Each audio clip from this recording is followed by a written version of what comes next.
So, welcome to Mediation, the New Possibilities Hour. It's June 25th, 2020, and we are live with Davida Brook and Kalpana Srinivasan. Today's program is part of the Will Work for Food project, as are all of our programs here on the New Possibilities Hour.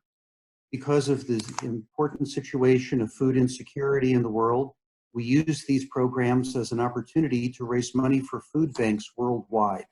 There's no charge for these programs. Rather, if you like what you see, we ask that you contribute to a food bank of your choice. Today's program is on an important topic, a seat at the mediation table, responding to diversification and diversity of counsel. And we have two fabulous lawyers to come and talk to us about this important subject. Both are partners in the Los Angeles office of Sussman Godfrey, LLP. Sussman Godfrey is one of the country's leading trial litigation boutiques. And we have two outstanding partners from that firm. Davida Brook is a graduate of Stanford Law School, former law clerk to Judge Raymond Fisher of the Ninth Circuit, and has served as lead counsel in many important cases, including the case that Beats headphones against Dr. Dre and Jimmy Iovine. Kalpana Srinivasan is also a graduate of Stanford Law School and also a former law clerk to Justice Raymond Fisher of the Ninth Circuit, and also a partner in Sussman Godfrey, LLP. She serves as lead counsel on the plaintiff side in the Qualcomm antitrust litigation. And last year in the House Canary litigation, she was lead counsel and obtained a stunning verdict of $706 million. So we have two very, very experienced, prestigious, award-winning lawyers to address us today. And the subject really for us baby boomer mediators, as most of us tend to be, the question is, how do we deal with a younger and different generation of lawyers appearing as counsel, first chair, lead counsel before us? People who are younger, more diverse in terms of gender, race, ethnicity, and in many other ways. It's going to be a great learning experience for all of us, lawyers and mediators alike. So with that, Davida and Kalpana, please take it away. Thanks very much, Jeff, for having us. We think this project is incredible, and we're really glad to be part of it and the charitable work you're doing.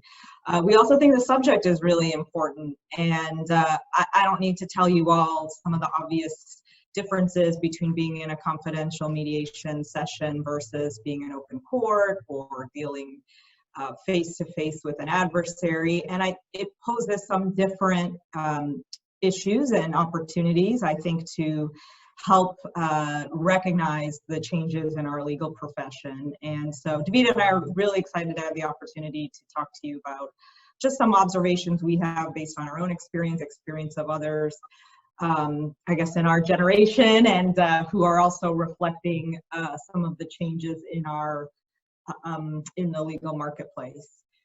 So we put together a kind of a list of tips that are meant to be starting points for our discussion, and we do welcome interactive discussion. By no means are we here to profess to know exactly the way to proceed on these issues. I'll start with this observation. I think a lot of successful relationships between lawyers and mediators have been built on sort of long-term relationships. A lawyer who has known a mediator for a long time, utilized a mediator in a number of cases. And so I very much understand that, and in some sense, you know, that's, we have to recognize that there's real benefits to clients in that. But it can also present challenges in terms of lawyers who are coming in as lead counsel who maybe haven't had experience with that mediator before, or have perhaps been before a mediator but more in a secondary role, and are now taking the helm and representing clients and will be more in the decision-making role or working with the client in the decision-making role. So I'll go through a couple of my tips, then I'll hand it over to Davida, and then we'll open the floor for discussion. The first is, don't assume who the lead lawyer is in your mediation, or, you know, who is serving as the client liaison. I think that it is, you know, in today's marketplace, clients reach out to lawyers for a wide variety of reasons. So it is not always the case that the most senior lawyer in the room or the person at the top of the caption page is the person who has the closest relationship with the client. And that, I understand, can be tricky for mediators to figure out who should I be communicating with, or you know, who has the ear of the client ultimately in terms of making decisions. And sometimes that may require actually having a discussion with the lawyers in advance and saying, okay, is there going to be somebody who is, you know, sort of the designated lead client representative? But I've certainly been in situations where there might have been a mistaken assumption about who that person is, and I have no problem clarifying that, but I don't think there needs to be that kind of assumption. I think that it's just as easy to find that out on the front end. You know, again, clients come in through a variety of ways. You might have somebody who has an institutional client, but the day-to-day relationship is managed by somebody who appears to be more junior on the team. And I think that's something we can all sort of collectively work on. And I'll say from the other end, it is important to the lawyer who does have the client relationship to be treated as the lawyer who has the client relationship. It can be, you know, send the wrong signal to the client about the person they've chosen or the person that they entrust to not be so recognized by the mediator in the same way. And so I think that there is both a practical element from the mediator side of, you know, you need to know who you can really talk to get a demand or get an offer or move the needle on an issue. But you also don't want to inadvertently undermine the lawyer by maybe disregarding him or her or treating him or her as being lower in the totem pole in front of that client, because it can absolutely have that effect. Excuse me, Kalpana, this is something really that mediators and lawyers should be discussing in advance of the mediation to prevent any possible faux pas at the mediation session. What do you recommend? Do you recommend that mediators send out an email to everybody on the caption, hey, I'd like to talk to you before the mediation to learn the lay of the land, and then see who responds?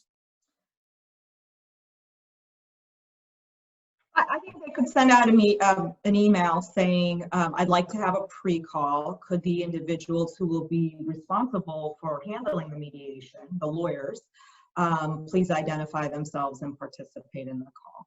That might be one way to handle it. And, you know, there's always a decision made often, especially when you have a bigger team, about who's going to be involved and who's not. In my teams, the younger lawyers, I don't necessarily, associates, I don't necessarily want them distracted with mediation. I want them working on the case. So after that initial inquiry, I'll probably say, you can reach out to me and so, but we don't need to copy the whole team. But I have also been in the situation where mediators have reached out to a particular person on the team that they made a decision was the person to reach out to, and then I had to be looped in. And that's totally fine, but I think that, you know, Jeff, you're right. There's no reason to start from any assumption about that. And I get it can be a little awkward from the mediators. And how do we decide that, you know, there's 10 people on the caption, who's the right person to begin with? But I think it's a very good idea to ask up front, you know, could the lawyers who are going to be handling the mediation or dealing with the client issues participate in a pre-call? So and identify themselves. So there's no mystery about that, and it happens regularly that somebody gets the wrong email from the mediator and they're not the right person to be involved. I think that you know, the next tip I would say is that different teams and different lawyers handle presentation at mediations differently. And again, I'm not going to speak to this as maybe being a generational issue or not, but I don't think it's always the case anymore that you hear from one lawyer at the table. There may be somebody who is there to present how you came about with the damages analysis that supports a demand or an offer. There may be somebody at the mediation who really knows and has run to ground all of the issues around the willfulness claim. And I think teams do consider in advance who's going to speak, because they don't want it to be, you know, a cacophony of lawyers talking and sending different messages to the mediator. But again, I think it's really helpful to be mindful that your perceptions about who is the person who has the authority to present on behalf of the team and the client, to maybe check those at the door and let the team guide you on that, because they may want different people to have the opportunity to participate and present, and that they're, you know, they may be bringing in some lawyers to just attend and listen and learn. But I have certainly participated in mediations where I've had somebody else on my team be, you know, walk through the number crunching. Can you show us how we got to this number? You have the spreadsheet, show it to the mediator, do the math. And keep in mind that may be for client reasons, that may be for institutional knowledge reasons. It may also be an opportunity to let other lawyers on the team develop their skills in presenting at mediation. And I think as mediators, you all have the opportunity to sort of encourage that, because learning how to be in a mediation is not like a, you know, sort of a built-in skill as part of the process of becoming a partner. You know, it's not like you're an associate, write a great brief and learn how to present at mediation. It is something that we continue to cultivate in our younger lawyers and younger partners. And so I think that you know, mediators being supportive of that and recognizing that that's happening is helpful to that process, because at some point you're going to need those younger lawyers to lead the mediation. Is that something to do with the implicit bias that some of us have toward certain types, older, male, white, any of those types of things that we need to check at the door? You know, I think that there is a perception that lawyers who are the oldest member of the team, who may often be male and may often be white, are the lawyers that have the authority to speak. And I've certainly had that experience myself, where, you know, there's just an assumption that that's who is going to be leading the charge, or that those are the people who have the most insight into what the client wants. And, you know, as I sort of started off saying, some of it is a function of that lawyer may be the person that the mediator has had the most interactions with. Maybe they've mediated like a dozen cases together. So there's something about it that's natural to look to somebody you already know to create that rapport. That's really important for mediation to be successful.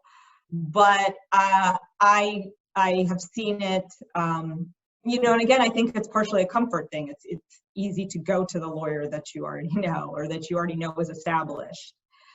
But I think that you are absolutely right, Ellie, that part of the process of opening the table is putting those assumptions aside and not starting with the comfortable, familiar, you know, and we'll come back to this, but I think there's obviously a business case for you all not to do that either, because you might be turning away somebody who would use you in another matter. Davida, do you want to jump in? It seems like you had. Yeah, I was just going to say, even in the context, I think Kalpana's point about the business case is an important one, and she'll make it. But even in the context of that particular mediation, I know different firms do things differently. And so you're going to have a different cast of characters at your mediation depending on what firms are attending. But I think one way to think about it is, it's more or less safe to assume that if a firm has gone to the trouble of pulling someone out of their day-to-day docket and bringing them to an all-day mediation, they're there for a reason, right? And so your job as the mediator, I think, and frankly, I think it can be incredibly instrumental in what you're trying to do as the mediator to get a case settled, is to suss out why each person is there.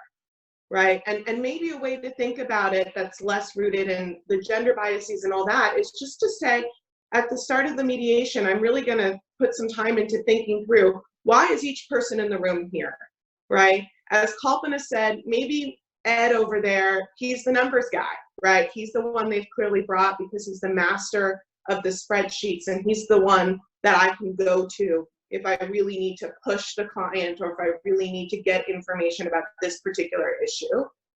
You know, whereas Sally over there, she's the one with the client relationship, and she's here if I need to whisper sweet nothings, you know, into the client's ear. And I think that can be a way to think about it. Is previously, you know, I think a lot of the thinking was, here's the lead trial lawyer. They're the person I'm going to go to for pretty much 9 out of 10 things, and everyone else is just there to support the lead trial lawyer. And I think that dynamic is shifting a little bit, right? If you've got 3 to 5 lawyers from a side in a mediation, a nice way to think about it that may just sort of help you do your job and also help you get over some of the unconscious biases that it's all so difficult for us to get over, myself included, is just to think about it that way. Why is each person here? Why did Sussman Godfrey choose to bring these 4 people to the mediation? What is the goal of them being here? Clearly it was vetted by the client, right? And so what can I get from each of these people? How can I help each of these people? How do they fit into the larger puzzle of this mediation session that I'm you know, emceeing? Yeah, I think that's part of sound preparation, right? That the mediators really ought to be, for example, in your firm, there's a partner who I've known for almost 40 years. So it might not be unusual if I saw his name on the caption that I would call him and ask, who's coming to the mediation? What role is each person playing? What preparation should I as the mediator be doing with each person? And make sure that the whole team is involved. I think if a mediator is trying to do that only on the morning of the mediation, that mediator's already operating with one hand tied behind their back in terms of doing a proper, effective job for people. And I think that's right, Jeff, with the exception that, as we were just talking about previously, you know, I know the person you're talking to, he's one of the best people I know, but I wouldn't necessarily, even though you have that relationship, I would check that desire to just reach out to him and to say, what do I need to know about each of the people on the caption? Because, you know, chances are that individual is on more captions out of our LA office than any lawyer at the firm, right? And he's obviously not the guy running the day-to-day on all of those cases, because that would be a Herculean and impossible task. So with the caveat that you just start by, you know, as I think you suggested, which was a great idea, sort of emailing the larger caption group, and then waiting to hear what you hear back. And then obviously if you have anything that you think you need a little bit more help navigating, a little bit more sensitive, that's where, you know, it's almost impossible to not rely on those personal relationships that you've developed over time. But just start with the general, and, you know, if Kalpana emails you back from that email, or I email you back from that email, to get it first from one of us, you know, who each person is and what role they're going to play. But I do think, as you said, and was going to be one of my points, research in advance, it can be so helpful. It's always apparent to me when I walk into a mediation whether the mediator has spent an hour digging through my bio and my resume and making a few phone calls. And it helps me trust the mediator. It helps me feel like they understand why I'm there. And it's always obvious, it's apparent. And I think that's, I really agree with what Davida said. And it also, you know, a lot of times if you have repeat firms in front of you or repeat sets of lawyers, their roles are evolving. You might have been in a mediation where somebody was the junior partner or the lieutenant, or, you know, whatever you want to call it. But now it's a couple of years later and there's a new matter in front of you, and that lawyer may very well now be the lead lawyer. And I think it is really critical not to get wedded to, you know, your pre-existing experiences and assumptions. Each mediation is with a new client, is a new experience. And again, you know, clients come to lawyers in all kinds of ways. You know, as a junior when I was a junior partner, I had clients come to me, but I might have felt like they wanted a more senior lawyer also involved. So there certainly may have been a more senior lawyer on the pleadings. But at the end of the day, the client was looking to me to get advice about what to do. So I think that, you know, again, I think because the interactions between mediations and lawyers, a lot of that is about building trust and familiarity. That is important, but I think it can also be a crutch to not pushing further and saying, well, yeah, I've seen this, you know, this lawyer's usually been there with so-and-so, but I didn't really get to know that more junior lawyer because I already had the relationship. But now that junior lawyer is back, and it kind of seems like maybe she's in charge this time.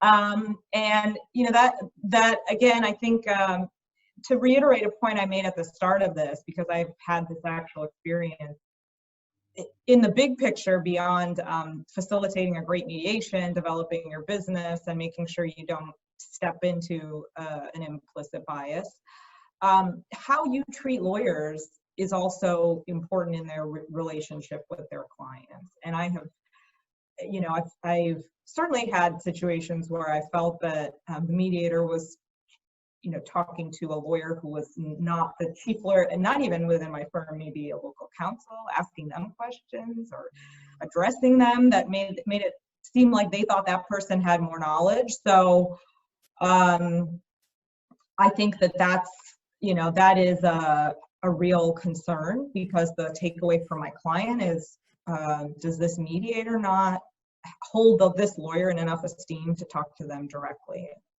So in addition to checking your own biases or assumptions or all of that, you also want to make sure you're not perpetuating those assumptions in front of somebody's client.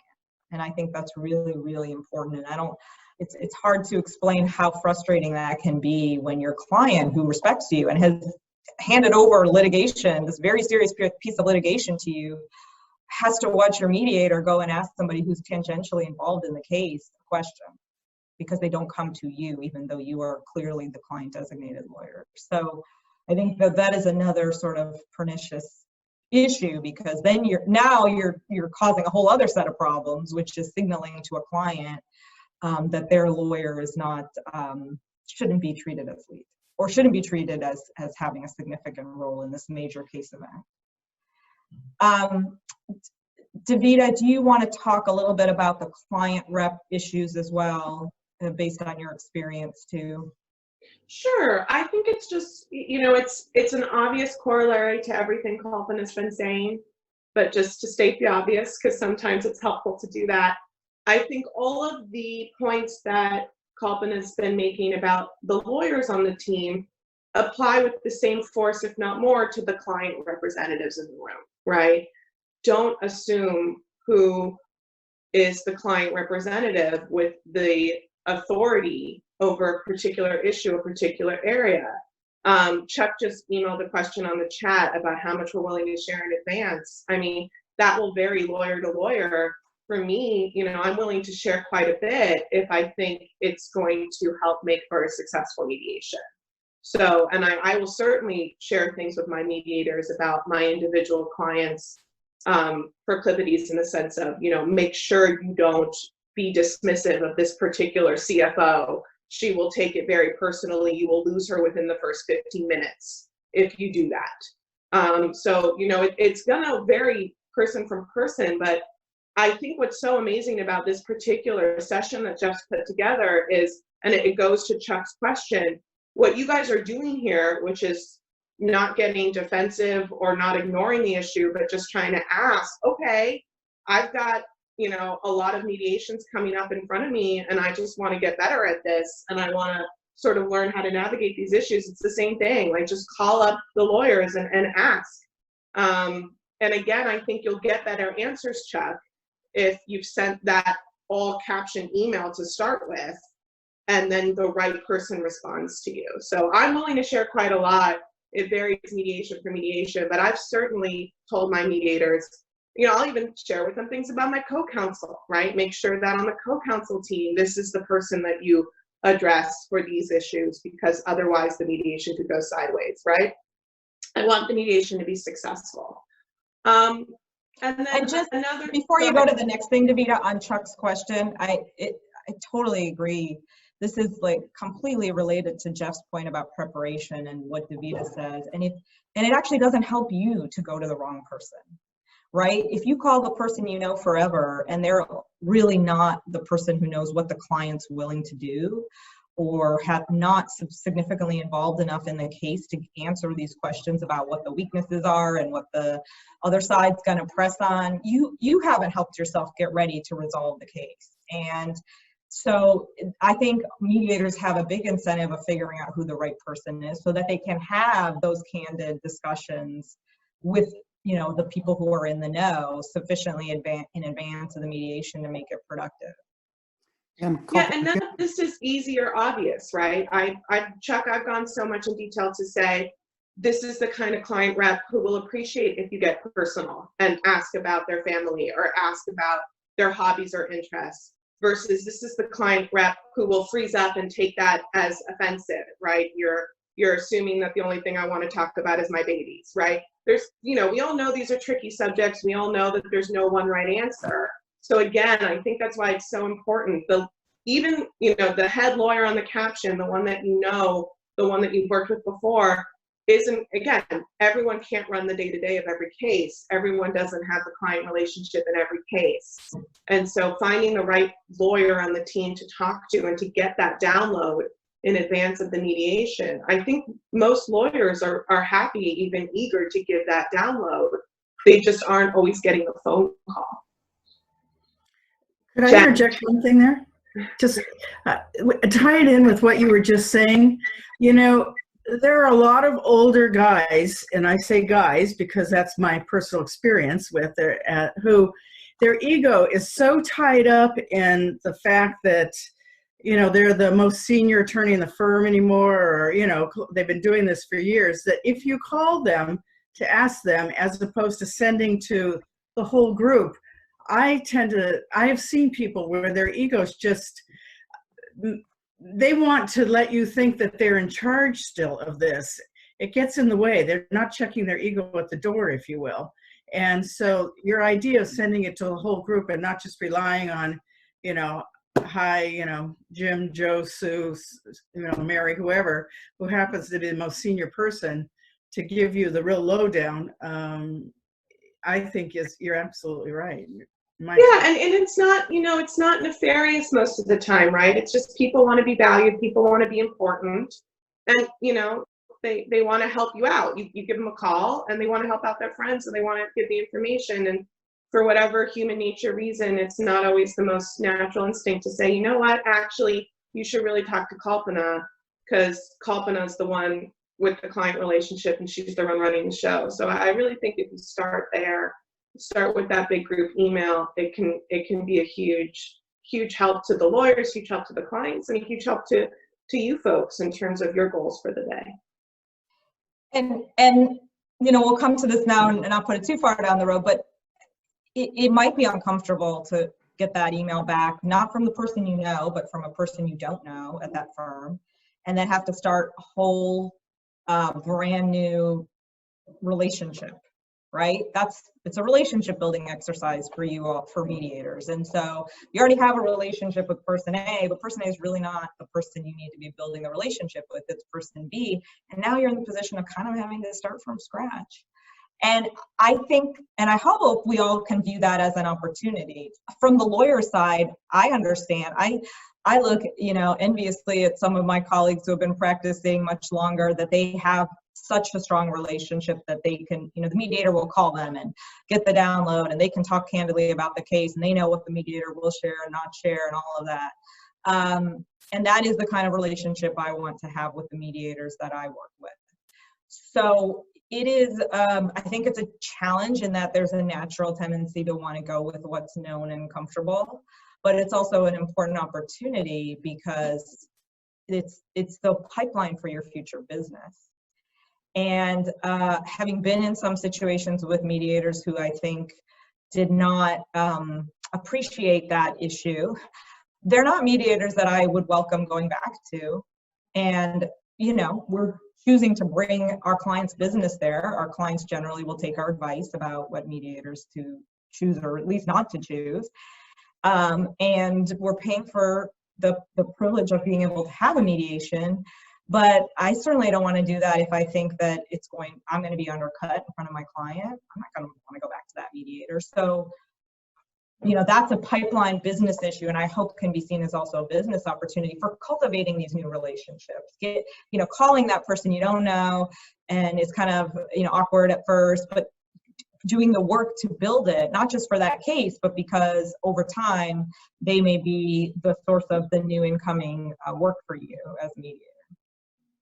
And I think a corollary to all this, and it's sort of one of those things that if you don't fix it at the beginning, it just keeps on getting worse and worse, the snowball effect.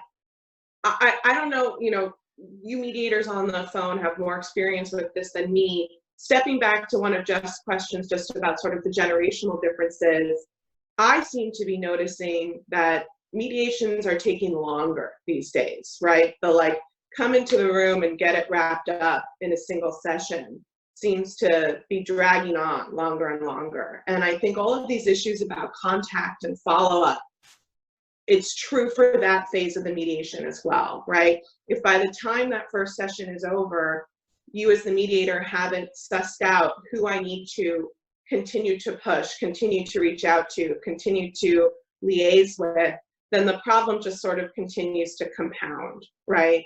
And some of the most successful mediations I've been in, we didn't get it done the day of, but the mediator just did such an excellent job using his time during the session, even if he couldn't get the deal struck, figuring out who all the players were, figuring out who had whose ear, so that he could keep it going after we left the room in a way that was very, very successful.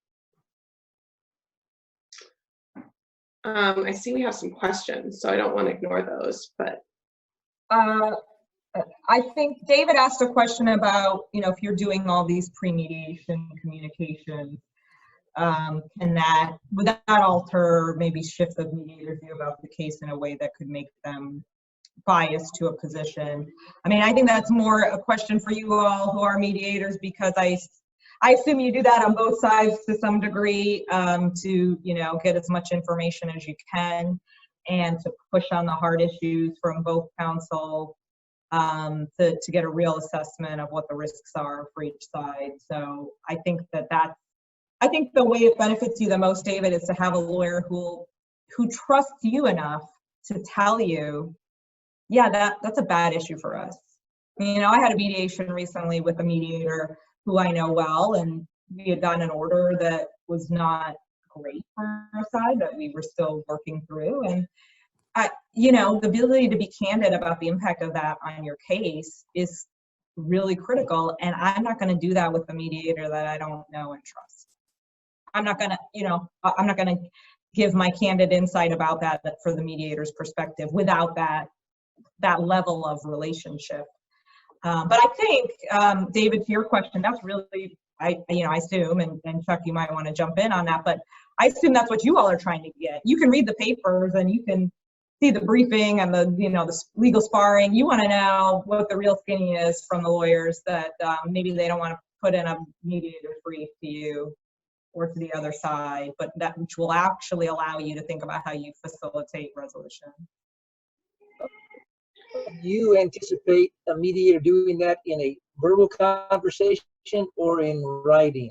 What would be your comfort zone? I would prefer call. So we obviously submit, written materials. Most mediators like some form of that, case materials. But when a mediator calls me to want to say, look, I read all the papers, and I just would like a little more insight about how important you think this issue, or I saw reference to this structural relief. If I can't get that done, are we done for the day? And ask that kind of next level question. And of course, there's a whole other art. Jeff has told me all about the art of how much you tell your mediator. But I think that those are the kinds of questions that you feel comfortable talking about, by phone. Is your client going to walk away from the mediation if we can't get this type of relief done. And I think that, lawyers will be willing to share as much as they feel is comfortable and appropriate, but you're more likely to get more candor about that if they trust you. Like I can tell, if I feel like I could tell the mediator that, they know it's not, it's not something that they're should be sharing in a general session or to the other side, but I've shared with them enough to know that it's going to influence how they think about a mediator's proposal, perhaps. But yeah. And frankly, David, I think that those conversations, when done verbally, are a way of beginning to build the relationship with the lawyer and build the trust relationship, right? If it's done over email, it's hard, right, to get to that place. But, especially now when we're not schmoozing and bumping into each other at all sorts of events, right? I think that picking up the phone and having a telephone conversation, I am not a fan of the Zoom for like the run-of-the-mill average checking call. But, picking up the phone and having a conversation with the lawyer is a good way to start to build those relationships, learn about them, earn their trust, and vice versa, as compared to doing it over email. Thank you very much. That's very helpful. Both of you, Kalpana and Davida, thank you. I've also found that a lot of lawyers are willing to say things to me without their client there than saying it in front of their client. And I was wondering if that's also a benefit of having those private conversations. Yeah, I think so. And it's not just outside, look, the client, we all owe our duties to our clients first and foremost, but there are things you can say when it's one-on-one, whether it's because the client's not there, because your co-counsel's not there, because local's not there, you're going to get different perspectives, I think, depending on who's in the room when it happens.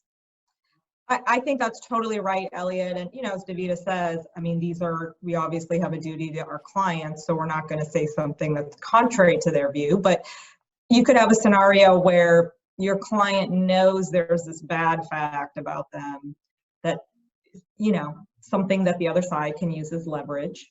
They know they're going to have to hear about it, but they just don't really like talking about it.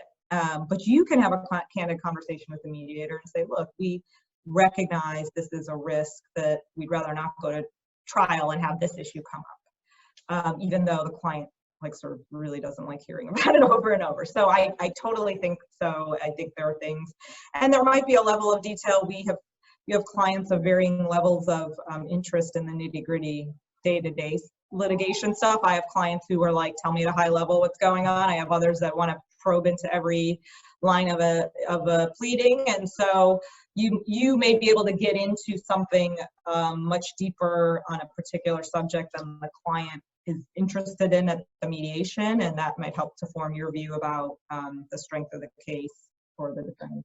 And I think that's especially true, Elliot, and I don't know how much of the folks on this call's practice involves these sorts of cases.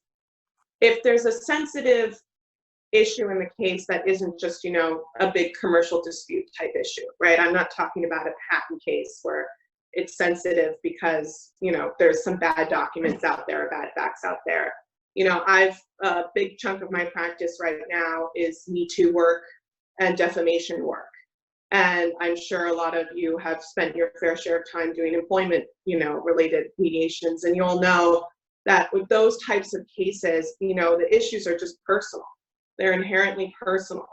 And I think particularly in those types of contexts and those types of circumstances, and this is becoming more and more true, going to the lawyer in the first instance to understand what can I press on, what if I press on is just going to, close this person down for me, and having some of the more difficult, sensitive conversations with the lawyer in the first instance.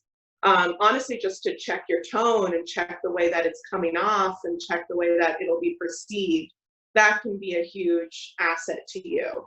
I did a mediation against a Billboard 100 artist a couple of months ago now, or a year ago, with a mediator whom I love more than life. He's a dear friend, and he's fantastic, and I consider him to be quote unquote woke.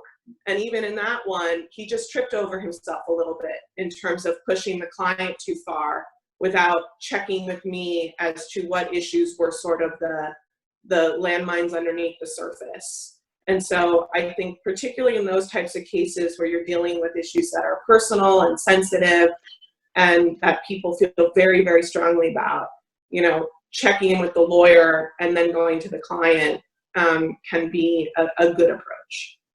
Sometimes the lawyer will even want me to help with client control, where they want me to question, not advocate, but question one of their weaker points so that they don't have to be the bearer of bad news.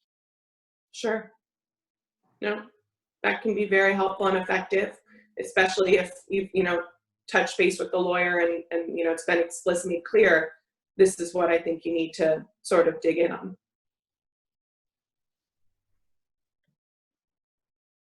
Chuck asked about our 3 list of do's and don'ts for mediators with you in mediation. Okay, tip 1. It is awkward, but Jeff is exceptional at it, which is just learning to my name.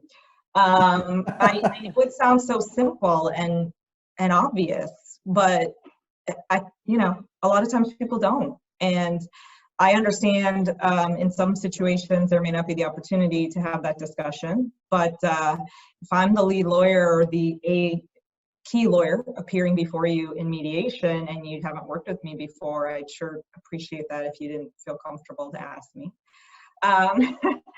2, I would say, to really try to make sure that the parties are on the same page about their goals and that you're committed to the process, because we have all had experiences of being in mediations that we need to do because we have a court order to do a mediation, and so we're all there to march through the requirements of getting it done. But I think that when a mediator makes clear that their goal is to resolve it, whether it's that day, in a month, in 2 months, in 3 months, that's really powerful for me, as opposed to, we had to get this done, we have a mediation deadline, so we're all here, let's just see where we go. I wouldn't say that's a don't, but I think that for me that says a lot, because to Davida's point, it tells me that even if we don't get it done, this mediator is invested in at least trying to resolve it, whether it's in another week, in another month, by follow-up emails, by calls. So that to me is a really, I think, a very strong message about their role in the case, as opposed to, hey, I know you all have to check this box and file something and let the court know we mediated, so we're going to do it. And then I think, obviously, a lot of the issues we've been touching on today, which is to not walk in with any presumptions about the lawyers or their sophistication or the sophistication of the clients. And I've had that issue as well. And to instead be willing to learn and open that things may be more complicated than they seem, or that there may be more to learn about in advance. Those would be and the one that I would just add to that is it should go without saying, but I think unfortunately it doesn't for a lot of our clients, which is a lot of the clients come into the room, even if you're the mediator that their lawyer recommended, even if you're the mediator that they wanted, concerned that you have some bias to the other side, right? Whether it's to lawyers on the other side, whether it's to the issues on the other side, right? I think there's just always this fear in the part of clients that they're not getting a fair shot.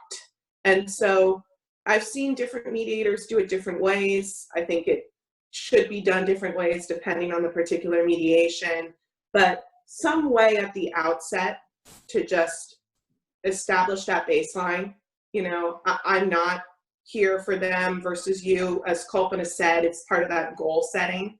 I'm here to get this case settled. Whether it's done through a very, very brief joint session at the beginning, where the mediator sort of makes clear, this is going to be my voice, this is going to be my tone with everybody.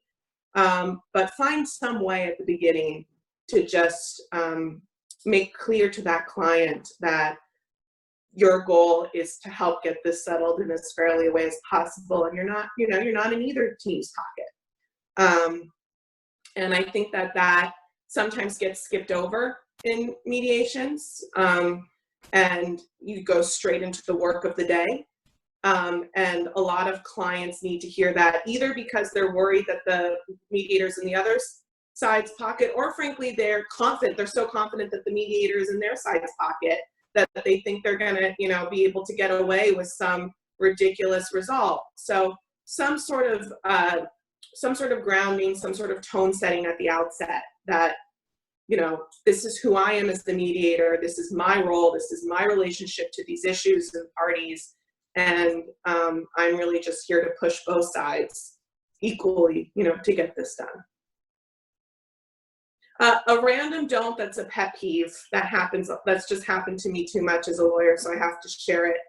I think a lot of the time, folks, whether it's lawyers or the mediators in the room, are trying to acknowledge and trying to appreciate the younger lawyers in the room who, disproportionately will tend to be female. And you'll get comments like, oh, Krista, she's the brains of the operation, right? Or, oh, Sally, she's like the one we're all here. They don't sit well, right? If you're only talking to that person to throw them some offhanded comment about how, oh, they're really the mastermind behind this case, the thing they're going to be thinking is, if you thought I was the mastermind behind this case, you'd be talking to me about the issues, not giving me some throwaway comment. So I would try to be conscious of those sorts of compliments. I know they come from a good place and from an effort to acknowledge and praise the, associates who got to attend, who are doing all the work. But just be careful with them. They tend to sometimes do, to not come across, I think, in the way that they're intended.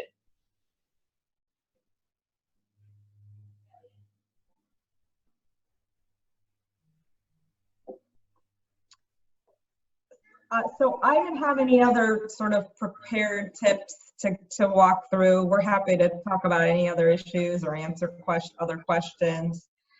The questions have been great and really helpful, and I don't think it's an easy task to walk into a room of lawyers and sort out all the politics and the dynamics of who's in charge and who has authority. And so I don't envy you all for having to do that, but I think, as some of you have suggested, even like I think Chuck said, maybe doing a pre-mediation Zoom with counsel or something that gets the process flowing is a great idea.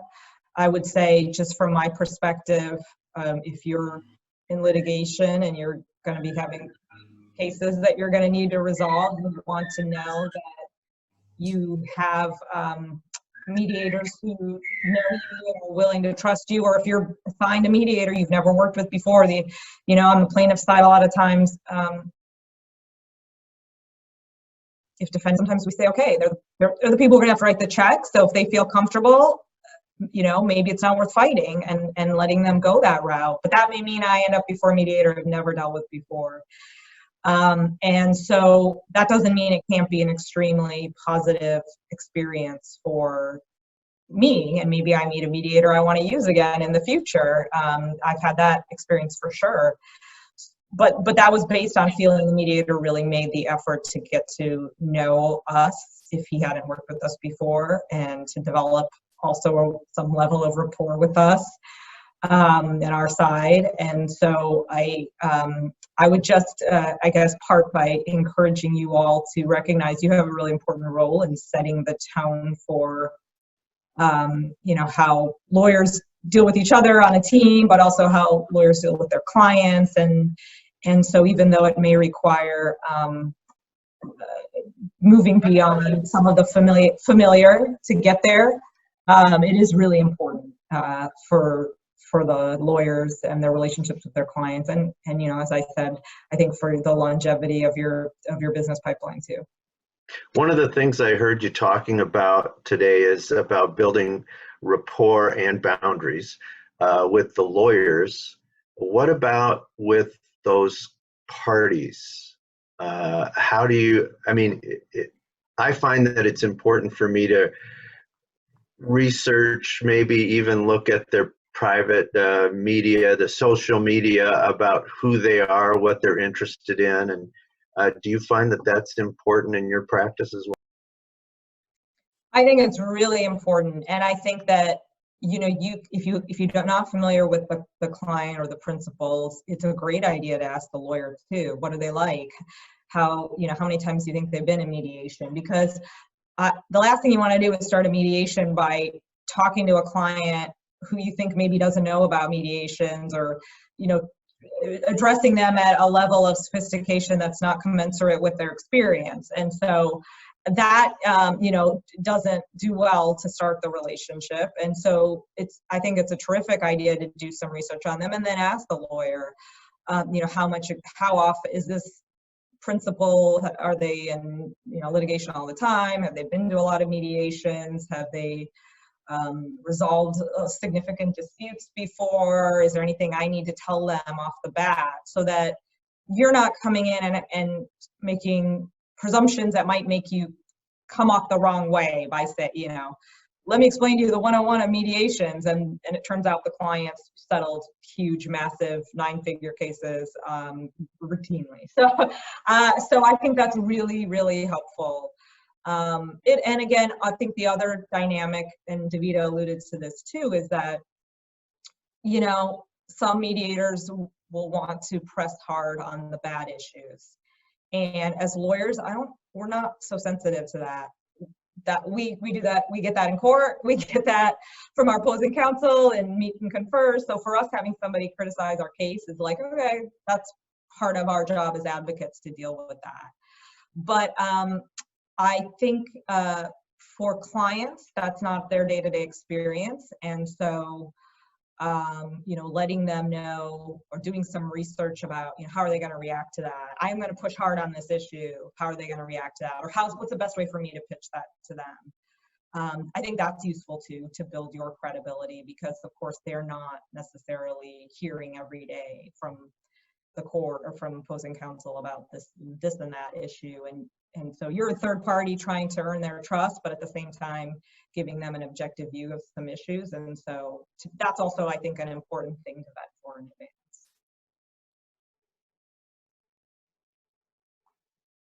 Well, Kalpana, doesn't that still double back to the issue of preparation? And I know when I have those pre-mediation calls with the lawyers who are going to be in charge during the day of the mediation, asking about the personalities of the participants. What are they like? Are there certain approaches to which you think they'll respond positively? And are there certain approaches to which you think they'll respond negatively, to make sure that as mediators, we can stay away from those things which are likely to be hot buttons or likely to antagonize people or turn them off to the mediation process? The other thing I've found important, besides the things we talked about, gender, race, all of these other things, is mental illness. Many times I'll find myself in a mediation where somebody in the room has a diagnosis. It might be one of the lawyers that has it. So Hey, lawyers sometimes are a little bit off their rockers, Elliot. I'm confused. Well, sometimes they forget to take their meds. I don't know, but I think it's an important issue, and I wonder how you guys address it. Yeah, I think, look, I think, again, it goes back to Jeff's point about prep, and Kalpana's point about who you talk to, right? So you got to find the right person to talk to get the right debrief about the case. And in some cases, that specifically won't be the lead trial lawyer. It will be their lieutenant, because the lead trial lawyer is the one that you kind of need the inside scoop on, right? So you got to hunt out the right person to get the debrief on, and then build that trust and that rapport with the person such that they can give you the inside look right? I alluded to this before. I've done that with mediators I've trusted, right? I've said, look, I have this co-counsel. We definitely, they're co-lead counsel with me. We definitely need them on board to settle. They are a type 1 narcissist, right? And so you need to do X, Y, and Z things in order to keep them in the room and keep them at the table.